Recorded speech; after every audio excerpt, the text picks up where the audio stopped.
Dans le Nouveau Testament, la métaphore de la pierre angulaire se poursuit. L'apôtre Paul désire que les chrétiens d'Éphèse connaissent mieux le Christ.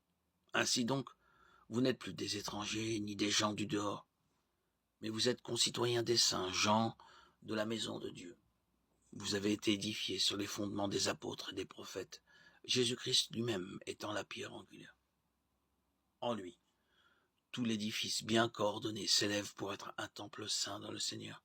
Éphésiens 2, 19, 21. En outre, dans 1 Pierre 2,6, ce qu'Ésaïe a dit des siècles auparavant est affirmé exactement dans les mêmes termes. Pierre dit que Jésus, en tant que notre pierre angulaire, est choisie et précieuse devant Dieu. 1 Pierre 2,4. La pierre angulaire est également fiable et celui qui croit en elle ne sera point confus. Malheureusement, tout le monde ne s'aligne pas sur la pierre angulaire.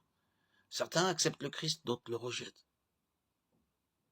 Jésus est la pierre qu'ont rejeté ceux qui bâtissaient. Marc 12, 10, Psaume 118, 22. Lorsque les mages d'Orient ont appris la nouvelle de l'arrivée du Messie, ils ont décidé de lui apporter de l'or, de l'encens et de la myrrhe. Mais lorsque cette même nouvelle est parvenue au roi Hérode à Jérusalem, sa réaction a été d'essayer de le tuer. Dès le début, Jésus était une pierre d'achoppement et un rocher de scandale. 1 Pierre 2,8. Comment les gens peuvent-ils rejeter la précieuse pierre angulaire choisie par Dieu? Pour dire les choses simplement, ils veulent construire quelque chose de différent de ce que Dieu est en train de construire. Tout comme les gens qui construisaient la tour de Babel se sont rebellés contre Dieu et ont poursuivi leur propre projet. Ceux qui rejettent le Christ ignorent le plan de Dieu au profit du leur.